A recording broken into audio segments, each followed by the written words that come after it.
Sebelum kita mulai, kita baca salawat terlebih dahulu sebanyak 100 kali dengan niat yang pertama, semoga segala urusan kita dimudahkan oleh Allah, hajat-hajat kita dikabulkan oleh Allah, aib-aib kita ditutupi oleh Allah, kita diberikan rezeki yang banyak, yang lancar, yang berkah, yang manfaat.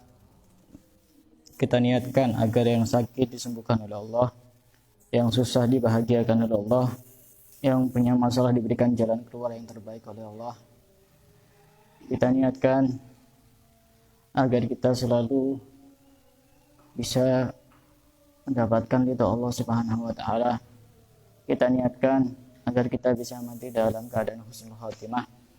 Kita niatkan bacaan salawat ini untuk diri kita sendiri, untuk keluarga kita, untuk kerabat-kerabat kita, untuk sahabat-sahabat kita, untuk orang-orang yang ada di dalam hati kita, dan untuk orang-orang yang lain yang kita niatkan untuk mereka. Kita niatkan bacaan salawat ini dengan niat yang banyak, niat yang baik, sebagaimana yang diniatkan oleh orang-orang saleh terdahulu. Innallaha wa malaikatahu yusholluna 'alan nabi ya ayyuhalladzina amanu shallu 'alaihi wa sallimu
Bismillahirrahmanirrahim. Alhamdulillahirabbil alamin. Wassalatu wassalamu ala sayyidina Muhammadin asyrafil mursalin wa ala alihi wa sahbihi ajma'in. Subhanaka la ilma lana illa ma 'allamtana innaka antal alimul hakim. Wa tub 'alaina innaka antat tawwabur rahim. Wa taqabbal minna innaka antas samiul alim. Qala rabbi shrah li sadri wa yassir li amri wa hlul 'uqdatam min lisani yafqahu qawli. Nawaitu ta'allum wa ta'lim wa ifadata wal istifadah wa tamassuka ala kitabillah wa sunnati rasulih wa du'a ila al-huda. والدلالة على الخير ابتغاء مرضاته وقربه وثوابه سبحانه وتعالى. Bismillahirrahmanirrahim. Qala musannif rahimahullah ta'ala wa nafa'ana bihi wa bi'ulumihi wa amadana bi asrarihi wa anwarihi wa nafahatihi fid dini wa dunya wal akhirah. Kita lanjutkan pembahasan pada pagi hari ini. Kita masih membahas kitab Al-Arba'in An-Nawawiyah.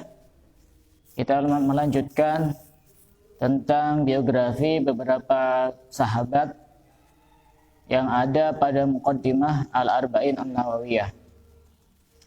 Sebelumnya kita sudah menceritakan biografi sahabat Abdullah bin Mas'ud.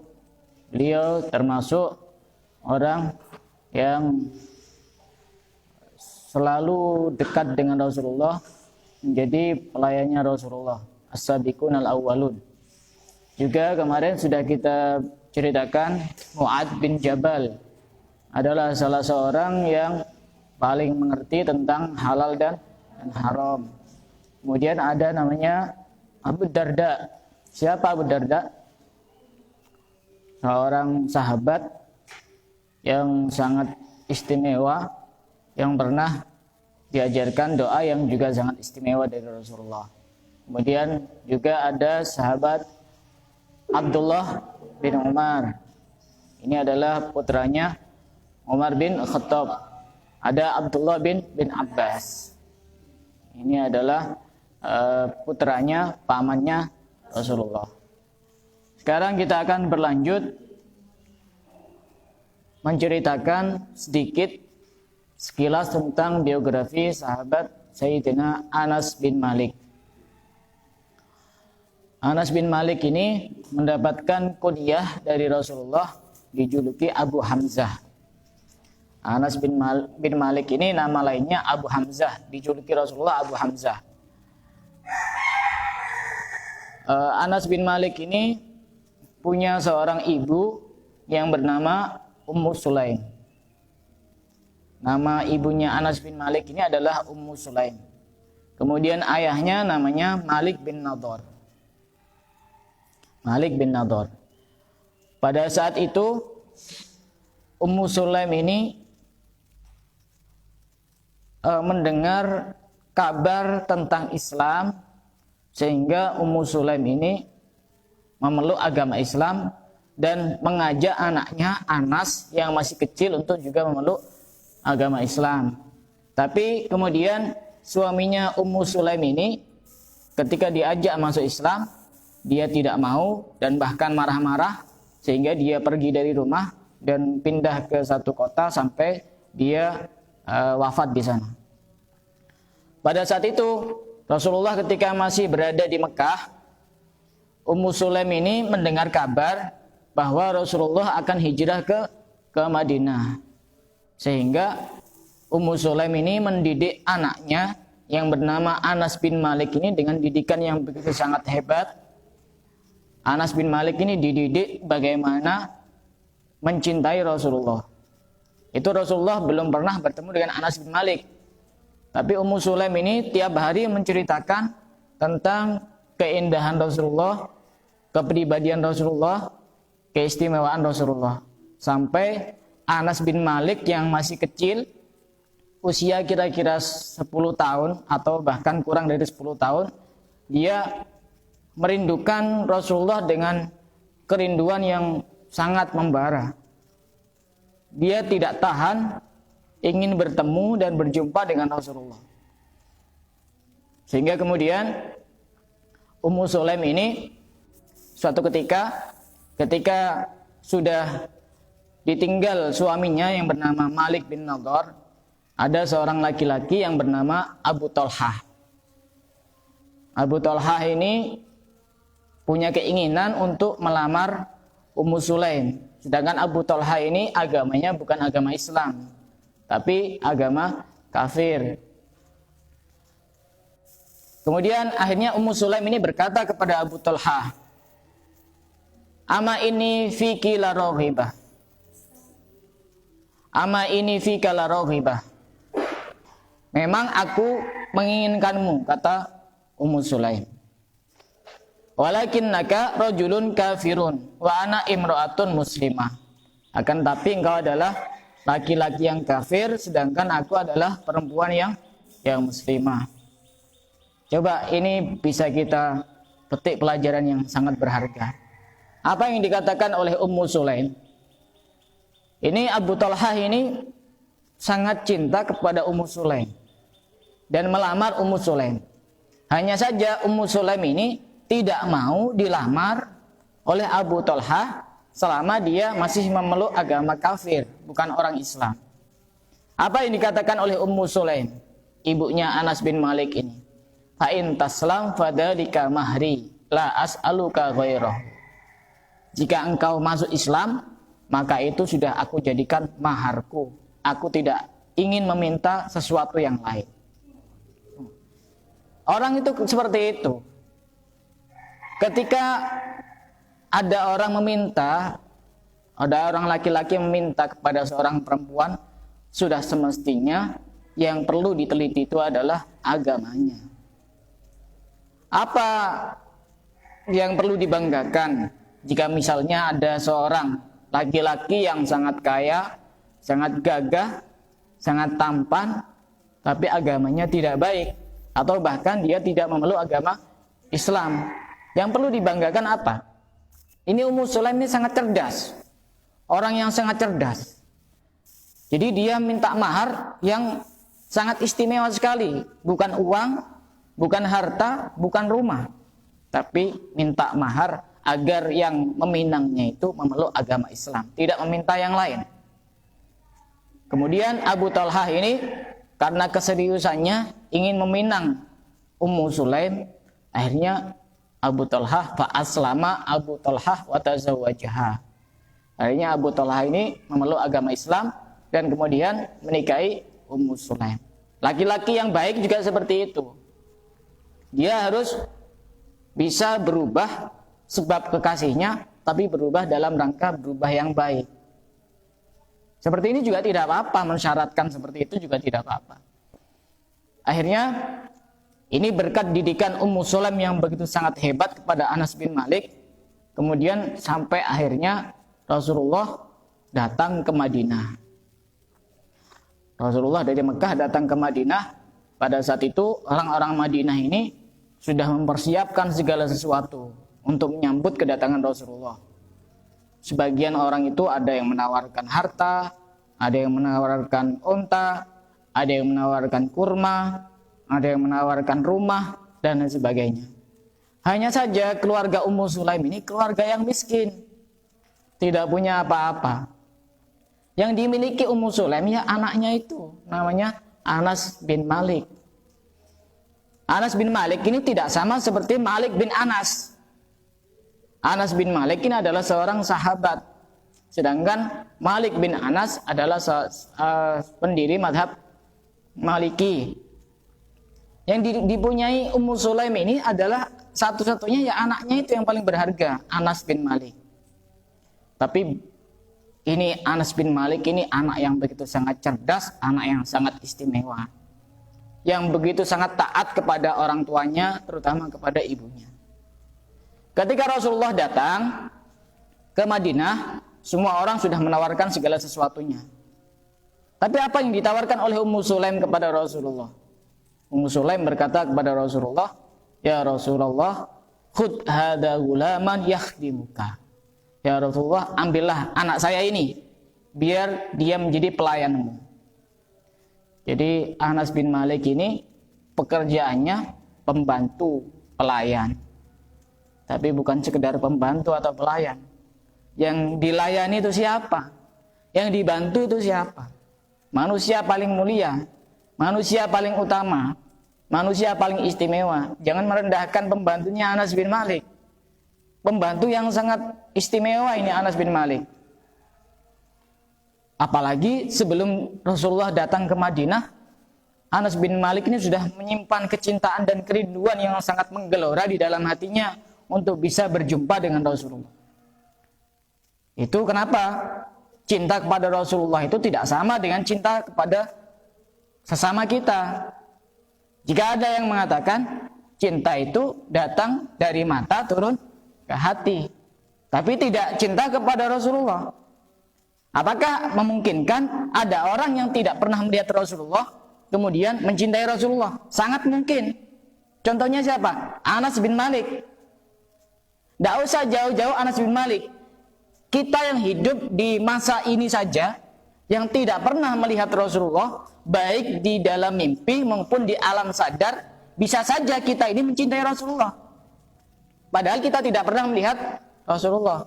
Jadi tidak benar ketika ada ungkapan cinta itu datangnya dari mata turun ke hati. Bagaimana orang yang mencintai Rasulullah? Dia tidak pernah melihat Rasulullah. Kenapa bisa cinta? Ini salah satu keistimewaan Rasulullah. Akhirnya setelah Rasulullah itu diberikan tawaran oleh Ummu Sulaim agar anaknya ini dijadikan pembantu dan pelayan kepada Rasulullah, maka Rasulullah menerimanya. Faqabilahu. Rasulullah menerimanya. Wa kana umruhu hina idzin asyru sinin. Dan umurnya Anas bin Malik pada saat itu ketika diserahkan kepada Rasulullah itu umurnya kira-kira 10 tahun. Ada yang mengatakan aqall min dzalik, lebih sedikit dari 10 tahun, ya mungkin 9 tahun atau 8 tahun. Nah, ini juga ada satu pelajaran yang sangat berharga, bahwa ketika ada orang soleh dan kita ingin agar anak kita ini belajar kepada orang soleh tersebut, sudah semestinya orang tua menitipkan kepada orang soleh tersebut. Misalnya ada anak yang ingin dipondokkan ke salah satu pondok pesantren, tugasnya orang tua menitipkan kepada pengasuhnya, kepada ustadznya, kepada kiainya, kepada habibnya untuk dititipkan. Kita niru siapa? Niru kepada Ummu Sulaim yang menitipkan anaknya kepada Rasulullah. Tidak tanggung-tanggung, sudah kamu suruh apa saja, silahkan. Anas bin Malik ini. Wastamarra fi khidmatihi ila an tufiya wa huwa anhu radin. Dan Anas bin Malik ini berkhidmah, melayani, membantu urusan Rasulullah sampai Rasulullah wafat, wa huwa anhu radin. Sedangkan Rasulullah ridho kepada Anas bin Malik. Anas bin Malik ini salah seorang sahabat Rasulullah yang sangat istimewa sekali. Pernah ada satu kejadian yang sangat ajaib. Suatu ketika Rasulullah ini punya sapu tangan yang sering digunakan untuk mengelap keringatnya, keringat wajahnya dan keringat tubuhnya yang lain. Pada saat itu Rasulullah ini memberikan sapu tangannya kepada Anas bin Malik. Kemudian Anas bin Malik ini ngasihkan kepada pembantu perempuannya Rasulullah. Ya, ini sapu tangan, dikira sesuatu yang sudah tidak berharga dan sudah tidak digunakan. Akhirnya pembantunya ini melemparkan ke tempat pembakaran. Pembantunya Rasulullah ini, Jariyah ini melemparkan ke tempat pembakaran. Akhirnya apa yang terjadi? Anas bin Malik melihat kejadian seperti itu, marah-marah. Oh, ini gimana? Ini sapu tangannya guru saya. Ini sapu tangannya Rasulullah. Kok kamu lemparkan ke tempat pembakaran? Akhirnya dicek itu sapu tangannya di tempat pembakaran itu. Ternyata setelah dilihat, debu-debu yang ada yang menempel di sapu tangan itu bersih. Tapi sapu tangannya masih utuh. Kemudian ya heran. Jariyah itu heran. Kenapa ini sapu tangan cuma sekedar kain, kok bisa tidak terbakar? Dijawab, kenapa kamu heran? Ini kan sapu tangan yang pernah menyentuh wajah Rasulullah. Dan sapu tangan ini tidak akan mungkin tersentuh api karena sapu tangan ini pernah bersentuhan dengan wajah Rasulullah. Sapu tangan saja itu api tidak berani untuk membakar karena pernah bersentuhan dengan Rasulullah. Manusia yang hatinya terikat kecintaan kepada Rasulullah lebih dari itu. Manusia yang terikat hatinya kerinduan kepada Rasulullah lebih daripada sapu tangan itu. Sapu tangan benda mati, cuma sekedar kain. Api saja tidak berani untuk membakar sapu tangan yang pernah menyentuh wajah Rasulullah. Bayangkan hatimu jika terikat dengan Rasulullah, api juga tidak akan berani untuk menyentuh tubuhmu dan jasadmu. Ada cerita yang lain tentang Ummu Sulaim. Ummu Sulaim ini ibu yang sangat cerdas. Banyak mengajarkan pendidikan kepada anaknya. Pernah suatu hari Ummu Sulaim ini melihat anaknya, menjenguk anaknya yang menjadi pelayan Rasulullah, pembantu Rasulullah. Pada saat itu Ummu Sulaim itu melihat Rasulullah sedang tidur istirahat. Pada saat tidur, Ummu Sulaim ini menyiapkan wadah, kemudian ditaruh di bawahnya Rasulullah. Buat apa? Rasulullah kalau tidur itu berkeringat. Ketika sudah berkeringat kan pasti keluar keringatnya. Ditadai pakai wadah itu sama Ummu Sulaim. Ini satu pemandangan yang tidak biasa seperti itu.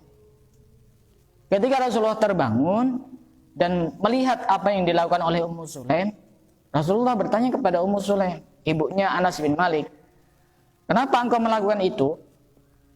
Apa jawaban Ummu Sulaim? Aku menjadikan keringatmu menjadi wewangian yang aku pakai.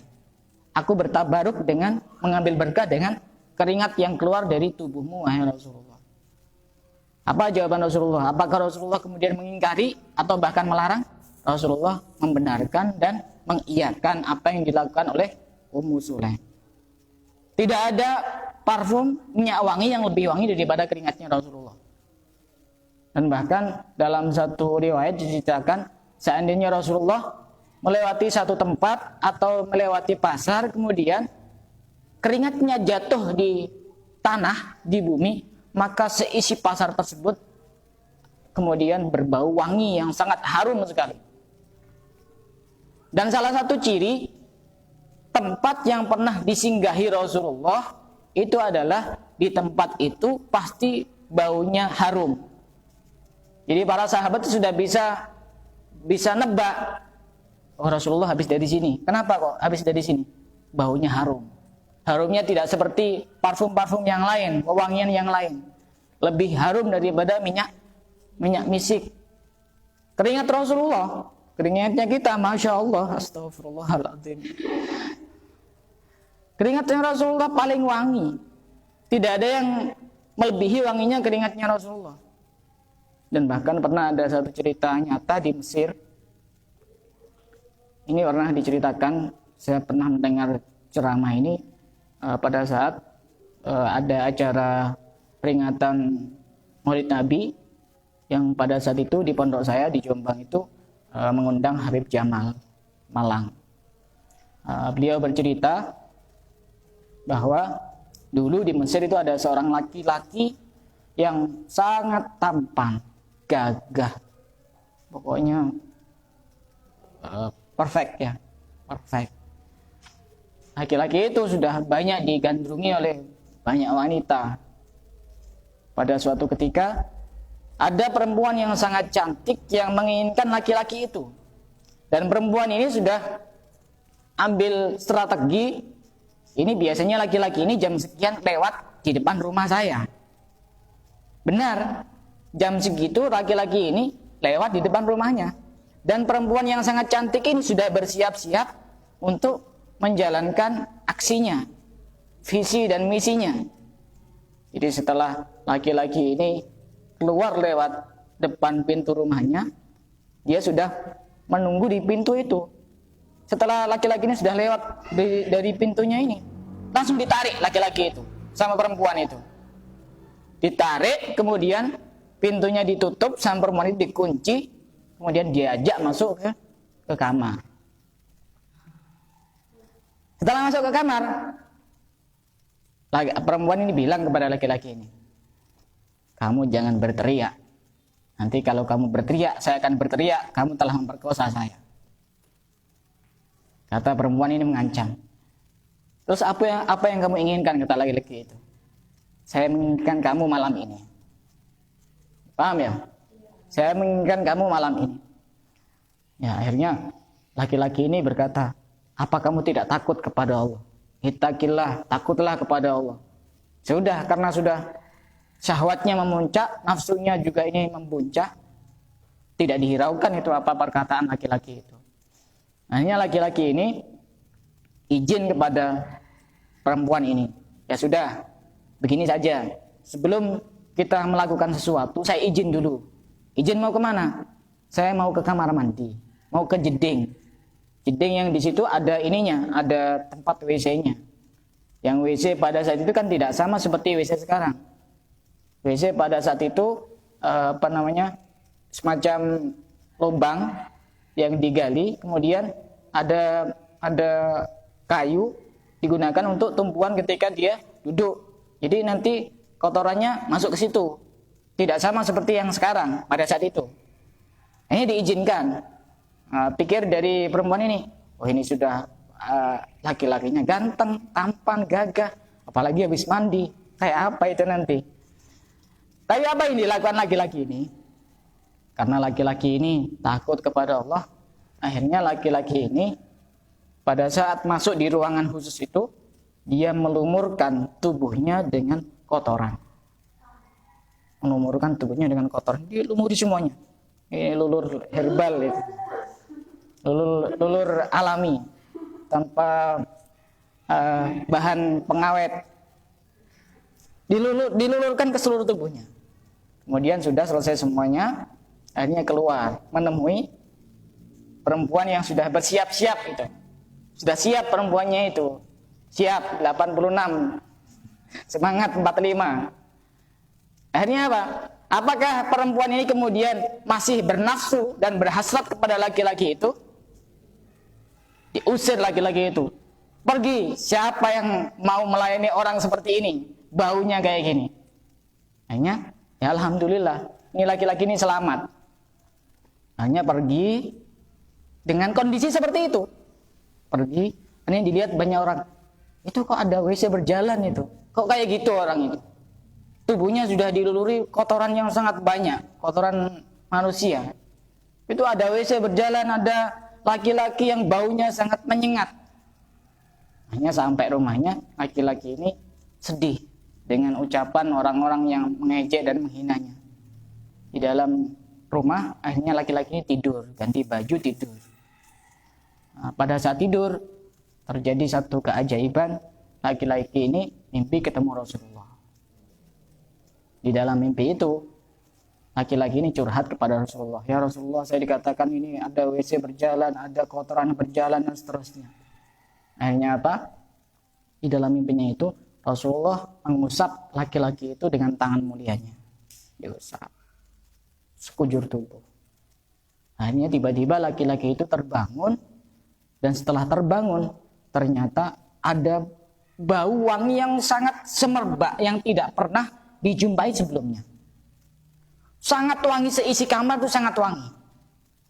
Sampai ketika kemanapun bau wangi itu tetap melekat sampai laki-laki ini meninggal. Masih tetap ada. Setiap orang yang bertemu dengan laki-laki ini pasti mencium bau wangi. Disebabkan pernah diusap di dalam mimpinya oleh Rasulullah. Sampai laki-laki ini dijuluki oleh orang-orang Mesir rajulun miski. Laki-laki yang berbau misik. Padahal itu cuma di dalam mimpinya. Jadi tidak ada keringat yang lebih wangi dibanding keringatnya Rasulullah. Bahkan lebih wangi daripada parfum dan minyak wangi semahal apapun. Dan itu juga pernah dialami oleh Ummu Sulaim. Bertabaruk, ngambil berkah kepada Rasulullah.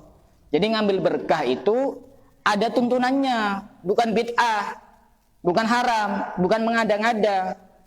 Misalnya ada seorang santri ngambil berkah dari gurunya, misalnya gurunya habis minum, kemudian bekasnya diminum, itu ngambil berkah namanya. Apakah ada contohnya? Ada.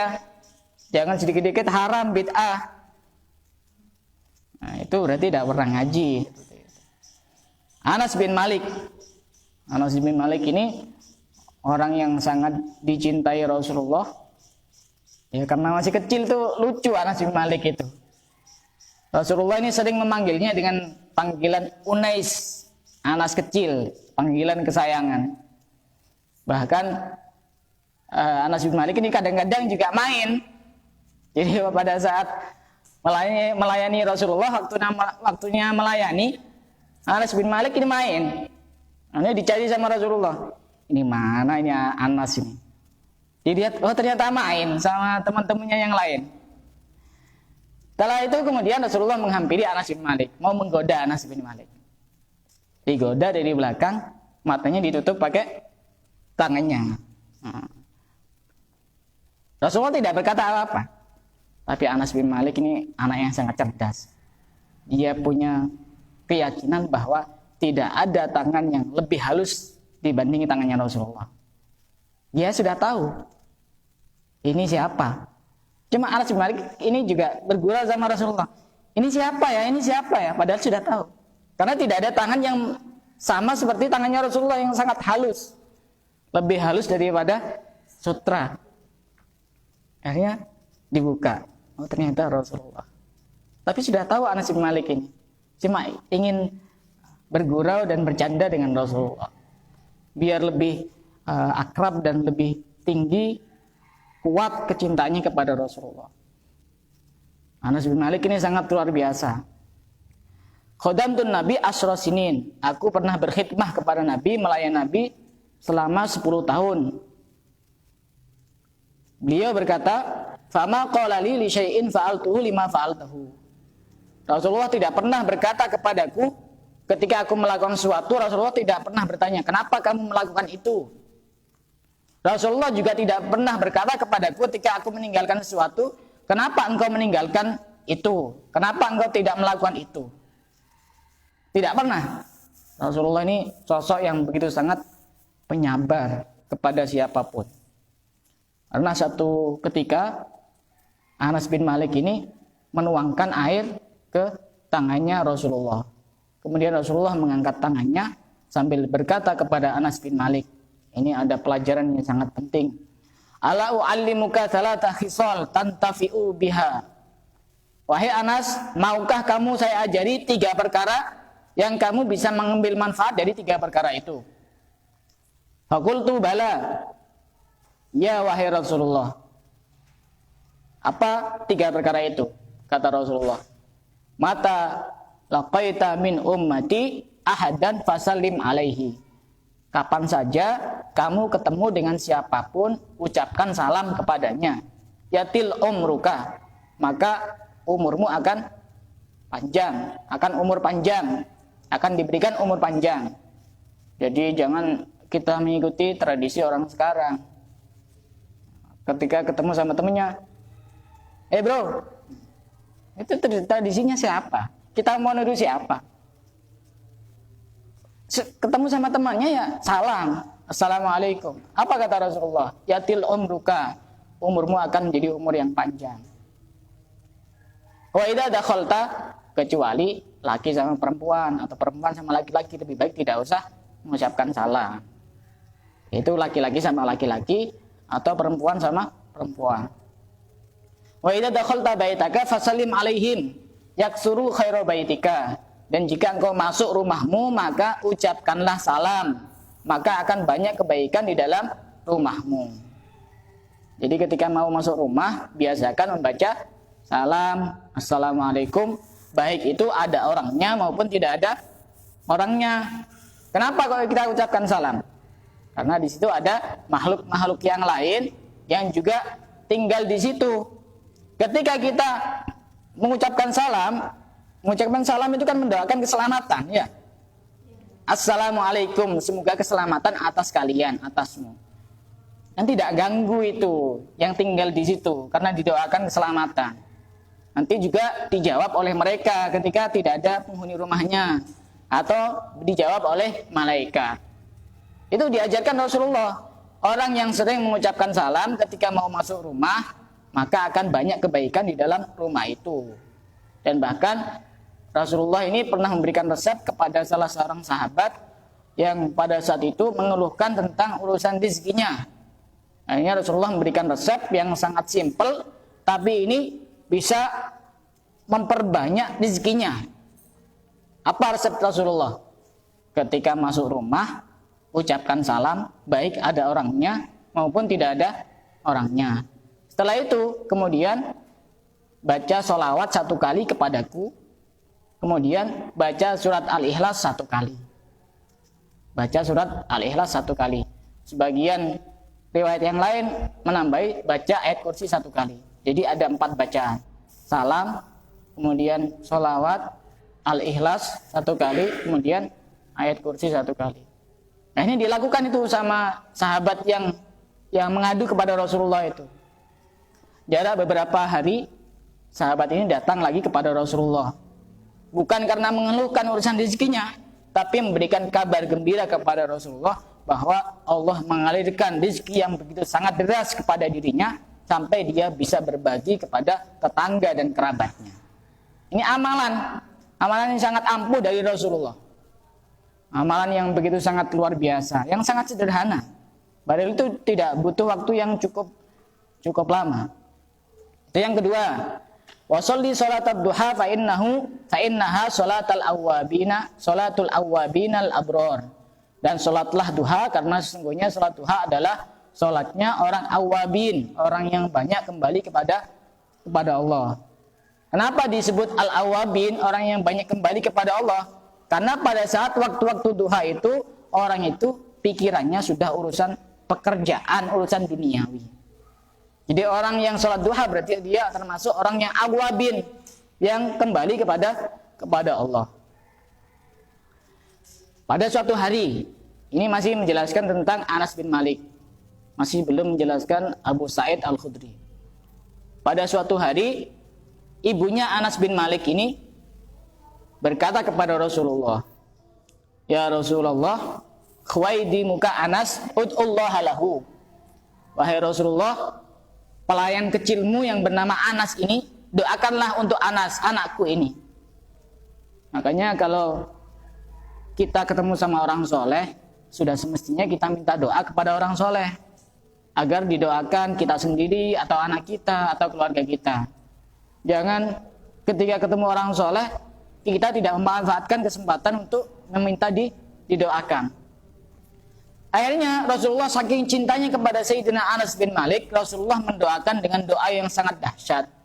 Allahumma akthir malahu wa waladahu. Ya Allah, perbanyaklah hartanya, perbanyaklah anaknya, wa atil umrahu, dan panjangkanlah umurnya, waghfir dambahu, dan ampuni dosanya. Dalam satu riwayat yang lain ditambahi wa adkhilhul jannah, dan masukkanlah ke dalam surga.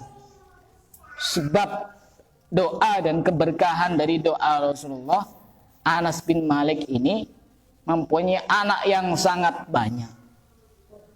Berapa anaknya kira-kira? Berapa anaknya? Anas bin Malik berkata, "Falaqad ruziktu mi'ata wa khamsatan wa ishrina." Mi'atan wa khamsatun wa ishrina. 125 anak. Sebab keberkahan dari doa Rasulullah. Istrinya 1. Masya Allah, 125 anak. Sekarang siapa yang punya anak sampai sebanyak itu? Semuanya laki-laki, yang perempuan cuma 2. Semuanya laki-laki, yang perempuan cuma 2. Karena apa? Karena keberkahan doa orang soleh. Kita harus niru kepada Ummu Sulaim, yang apa-apa dia solusinya tanya kepada orang soleh. Orang solehnya siapa? Rasulullah. Jangan ketika ada masalah tanya kepada orang yang tidak jelas, yang tidak bisa memberikan solusi. Minimal ketika kita ada masalah curhat dengan orang soleh, walaupun tidak ada solusi, minimal didoakan. Seperti itu. Doa orang soleh lebih mudah terkabul. Kenapa? Karena dia sedikit dosanya. Diberikan anak 125 anak. Hartanya sangat banyak. Salah satu contoh hartanya sangat banyak. Orang-orang pada saat itu rata-rata punya kebun kurma. Sedangkan kebun kurma ini panennya setahun 1 kali. Bisa dipanen itu setahun 1 kali, berbuah cuma 1 kali. Sedangkan punya Anas bin Malik ini kebunnya setahun berbuah 2 kali, bisa dipanen 2 kali. Ini berkat doa orang soleh, doanya Rasulullah, juga berkat kecintaan seorang Anas bin Malik kepada Rasulullah. Orang itu kalau sudah cinta kepada Rasulullah tidak ada yang mustahil. Anas bin Malik mendapatkan keistimewaan yang sebegitu sangat berharga. Makanya Rasulullah itu pernah suatu hari menangis, terseduh-seduh. Kemudian Rasulullah berkata di hadapan para sahabatnya, "Wa syauqah li ikhwani." Sungguh aku sangat merindukan saudara-saudaraku. Hanya para sahabat berkata kepada Rasulullah, "Alaisa awalasna ikhwanuka?" Apakah kami tidak termasuk saudara-saudaramu, wahai Rasulullah? Beliau menjawab, "Antum ashabi." Engkau adalah sahabat-sahabatku. Siapa yang disebut ikhwani? Saudara-saudara Rasulullah yang dirindukan oleh Rasulullah. Kata Rasulullah, "Ikhwani qaumun ya'tuna ba'di." Yang dimaksud, yang aku rindukan adalah satu kaum yang datang setelah aku, yu'minu nabi, mereka beriman kepadaku, walam yarauni, dan mereka tidak melihat kepadaku. Aku merindukan mereka. Rasulullah sebelum kita mencintai, Rasulullah sudah mencintai kita. Jadi cinta yang tidak akan mungkin bertepuk sebelah tangan adalah cinta kepada Rasulullah. Karena sebelum kita mencintai, kita sudah dicintai oleh Rasulullah. Beda dengan cinta kepada sesama kita. Mungkin kita cinta sama dia, dia tidak cinta sama kita. Akhirnya menjadi cinta bertepuk sebelah tangan. Tapi cinta yang tidak mungkin ditolak adalah cinta kita kepada Rasulullah. Karena sebelum kita mencintai, kita sudah dicintai oleh Rasulullah. Jadi kebunnya berbuah setahun 2 kali. Dan kebunnya ini kebun yang sangat ajaib. Di kebunnya itu ada bau raihan yaji'u minhu rihal miski. Di kebunnya itu baunya sangat wangi. Kebunnya Anas bin Malik ini. Berkah doanya orang soleh, doanya Rasulullah. Dan kemudian Rasulullah juga berdoa agar umurnya dipanjangkan. Umurnya Anas bin Malik ini sangat panjang. Sangat panjang. Ada yang mengatakan 100 lebih, ada yang mengatakan 90-an. Sampai Anas bin Malik ini laqad baqitu hatta saimtul hayah. Sampai aku bosan hidup, sudah terlalu panjang umurnya. Sudah 90-an. Ya Allah, saya sudah sampai bosan hidup. Saya menginginkan doa yang berikutnya, waghfir dzambahu. Semoga Allah mengampuni dosanya, sehingga kemudian pada usia 90-an atau bahkan ada yang mengatakan 106, ada yang mengatakan 103, antara itu umurnya 90 sampai 100 lebih itu, kemudian Anas bin Malik meninggal dunia. Sebab doa dari Rasulullah. Umurnya sekitar 90-an atau bahkan 100 lebih. Anas bin Malik ini adalah salah seorang sahabat yang sholatnya paling mirip dengan sholatnya Rasul. Anas bin Malik ini. Dan bahkan Anas bin Malik ini ketika sholat hampir sama persis seperti sholatnya Rasul. Wa kana yusalli fa yutirul qiyamah hatta taqturu qadamahu daman. Anas bin Malik ini ketika sholatnya sangat lama sampai telapak kakinya ini keluar darah, bengkak. Sama persis seperti apa yang dilakukan oleh Rasulullah. Dan Anas bin Malik ini punya kebiasaan yang sangat bagus. Wa kana idza khatamal Qur'an jama'a waladahu wa ahla baitihi wa da'alahum. Ketika Anas bin Malik ini menghatamkan Al-Qur'an, dia mengumpulkan anak-anaknya dan keluarganya dan kemudian mendoakan kepada mereka. Makanya ini perlu ditiru. Ketika ada orang hatam Quran atau ada hataman Quran dan sudah mau doa, kumpulkan anaknya biar dapat keberkahan dari khatmil Quran. Kadang sekarang itu tidak niru yang seperti ini. Jadi kalau kita hataman Quran, selamatan. Setelah itu kumpulkan semua keluarga. Atau misalkan bukan kita yang hatam, misalnya ada majelis-majelis sembaan Al-Quran, hataman Al-Quran, sudah selesai, sudah hatam, panggil anak-anaknya, saudara-saudaranya, orang tuanya, kerabatnya, suruh kumpul di situ sekedar untuk mendapatkan keberkahan doa khatmil Quran. Dan Anas bin Malik ini walaupun masih kecil pernah ikut berperang bersama Rasulullah dalam 8 peperangan. Dan Anas bin Malik ini menetap di Madinah, kemudian pindah ke Basrah. Anas bin Malik ini termasuk sahabat yang sangat hebat karena pernah meriwayatkan 2286 hadis dari Rasul, walaupun usianya masih sangat kecil. Jadi jangan meremehkan anak kecil. Anas bin Malik anak kecil, tapi punya kecintaan yang hebat kepada Rasulullah. Kita jangan meremehkan anak kecil. Kita sudah semestinya sebagai orang tua mendidik sebagaimana didikan Ummu Sulaim kepada Anas bin Malik. Bagaimana Ummu Sulaim mendidik Anas bin Malik yang belum pernah berjumpa dengan Rasulullah, menjadikan Anas bin Malik kecintaannya sangat hebat, sangat kuat kepada Rasulullah.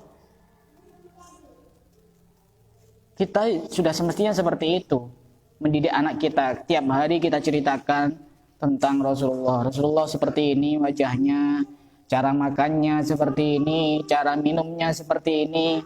cara berjalannya seperti ini, cara duduknya seperti ini, cara tidurnya seperti ini, cara berbicaranya seperti ini, cara memakai bajunya seperti ini. Sehingga kemudian anak itu kan timbul penasaran, sehingga kemudian dia timbul kecintaan kepada Rasulullah Shallallahu Alaihi Wasallam. Itu Anas bin Malik yang menjadi pekerjaannya menjadi pembantu. Tapi pekerjaan pembantu ini bukan pekerjaan pembantu yang sembarangan, tapi pembantu yang sangat tinggi derajatnya dibanding bos-bos yang ada di muka bumi ini. Karena yang dia layani adalah manusia yang paling mulia di muka bumi ini, yaitu Rasulullah Muhammad Shallallahu Alaihi Wasallam. Dari sini ada yang mau bertanya? Dipersilahkan. Ini baru menjelaskan satu sahabat saja. Kalau nanti dijelaskan yang namanya Abu Sa'id Al-Khudri, nanti tidak nutut waktunya karena masih tersisa cuma 10 menit. Insya Allah kita lanjutkan Abu Sa'id Al-Khudri besok. Silakan yang mau bertanya.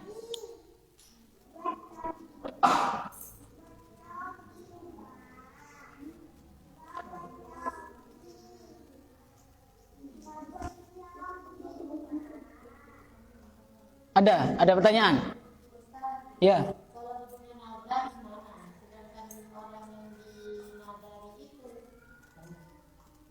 Gimana maksudnya? Punya nadar gimana? Terus?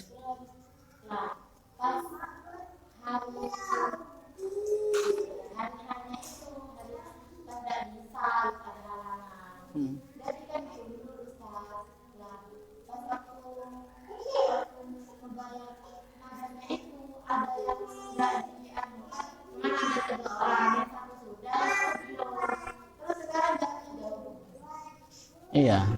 Nazar itu jangan mempersulit diri. Kuncinya ya. Misalnya contoh. Nazar itu wajib hukumnya ya. Wajib dilakukan. Misalnya contoh. Kalau saya nanti hatam Quran, atau misalnya kalau nanti saya lulus ujian, saya akan puasa Senin Kamis langsung pada saat itu juga. Senin Kamis berturut-turut.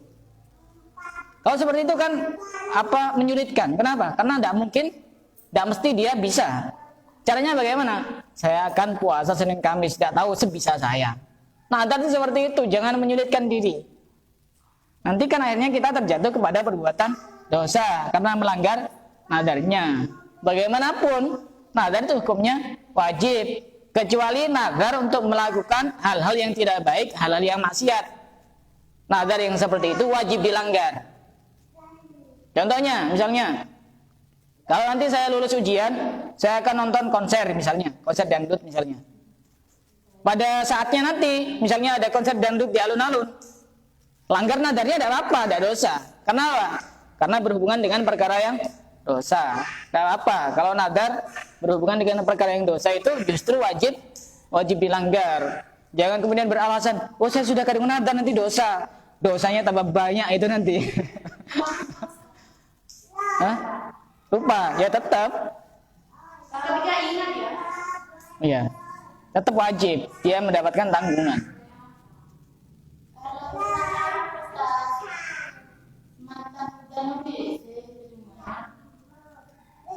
Ya janji semacam janji ya apa, yang penting dia tidak nazar. Nazar itu dia ininya kuat, tekad di dalam hatinya kuat. Pokoknya kalau saya sembuh dari sakit, saya akan ini dan ini. Seperti itu. Kalau nazar jangan ditentukan tempat dan waktu, menyulitkan. Misalkan saya akan berkunjung ke tempat makamnya Habib ini, Kiai ini. Ya, cukup kita misalkan nazar, saya akan mengunjungi makamnya orang soleh, kayak gitu. Kan cukup. Daripada menyulitkan diri. Kadang bernadar saya akan berjalan dari sini sampai ke Madura dengan berjalan kaki misalnya. Ini kan menyakiti diri sendiri. Nah, itu yang gampang-gampang aja. Kalaupun puasa atau apa, yang sekiranya bisa. Tambahin seperti itu, biar tidak menyulitkan diri. Karena nadar itu hukumnya wajib dilaksanakan. Jika tidak dilaksanakan, dia berdosa. Saya kira sudah cukup. Kita lanjutkan besok. Kita bahas tentang biografi Abu Sa'id Al-Khudri yang juga sangat hebat. Semoga dengan kita menceritakan orang-orang soleh, kita mendapatkan keberkahan dari mereka-mereka yang mereka hatinya tersambung kepada pemimpin orang-orang soleh, yaitu Rasulullah Muhammad SAW. Wallahu a'lam bishawab.